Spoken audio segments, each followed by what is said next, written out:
ബൈബിളിലെ ഏറ്റവും പ്രധാനപ്പെട്ട സത്യങ്ങളിലൊന്നാണ് പഴയ ഉടമ്പടിയും പുതിയ ഉടമ്പടിയും തമ്മിലുള്ള വ്യത്യാസം.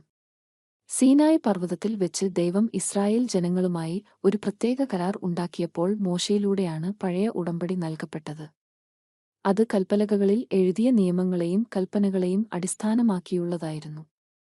ഈ ഉടമ്പടിയിൽ അനുസരണത്തിന് അനുഗ്രഹങ്ങളും അനുസരണക്കേടിന് ശാപങ്ങളും വാഗ്ദാനം ചെയ്യപ്പെട്ടു. ആചാരങ്ങൾ, യാഗങ്ങൾ, ദൈവത്തിനും ജനങ്ങൾക്കും ഇടയിൽ പുരോഹിതന്മാർ മധ്യസ്ഥരായി പ്രവർത്തിക്കുന്ന ഒരു ക്ഷേത്ര സംവിധാനം എന്നിവ ഇതിൽ ഉൾപ്പെടുന്നു. അത് ദൈവത്തിന്റെ വിശുദ്ധി പ്രകടമാക്കിയെങ്കിലും അത് മനുഷ്യ ബലഹീനതയും നിയമം പൂർണ്ണമായി പാലിക്കാനുള്ള കഴിവില്ലായ്മയും വെളിപ്പെടുത്തി. എന്നിരുന്നാലും പുതിയ ഉടമ്പടി യേശുക്രിസ്തുവിലൂടെ സ്ഥാപിതമായി. കല്ലിൽ എഴുതപ്പെടുന്നതിനു പകരം അത് പരിശുദ്ധാത്മാവിനാൽ നമ്മുടെ ഹൃദയങ്ങളിൽ എഴുതിയിരിക്കുന്നു. അത് നമ്മുടെ പ്രകടനത്തെ അടിസ്ഥാനമാക്കിയുള്ളതല്ല, മറിച്ച് ദൈവത്തിന്റെ കൃപയെയും സ്നേഹത്തെയും അടിസ്ഥാനമാക്കിയുള്ളതാണ്.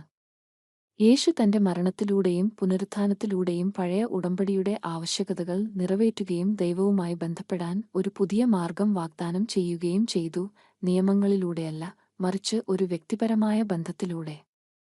പുതിയ ഉടമ്പടിയിൽ പാപങ്ങൾ പൂർണ്ണമായും ക്ഷമിക്കപ്പെടുന്നു, ആവർത്തിച്ചുള്ള യാഗങ്ങളുടെ ആവശ്യകത നീക്കം ചെയ്യപ്പെടുന്നു, കാരണം യേശു ഒരിക്കൽ എന്നേക്കുമായി തികഞ്ഞ യാഗമായിരുന്നു. പഴയ നിയമം ആളുകളെ ദൈവസാന്നിധ്യത്തിൽ നിന്ന് അകറ്റി നിർത്തിയപ്പോൾ പുതിയ നിയമം എല്ലാ വിശ്വാസികളെയും ആത്മവിശ്വാസത്തോടെ അടുത്തുവരാൻ ക്ഷണിക്കുന്നു. പഴയത് താൽക്കാലികമായിരുന്നു, അത് കൂടുതൽ മഹത്തായ ഒന്നിലേക്ക് വിരൽ ചൂണ്ടി. പുതിയത് ശാശ്വതവും മെച്ചപ്പെട്ട വാഗ്ദാനങ്ങളിൽ അധിഷ്ഠിതവുമാണ്. ക്രിസ്തുവിൽ നാം നിയമത്തിൽ നിന്ന് കൃപയിലേക്കും ഭയത്തിൽ നിന്ന് സ്വാതന്ത്ര്യത്തിലേക്കും മതത്തിൽ നിന്ന് ബന്ധത്തിലേക്കും നീങ്ങുന്നു.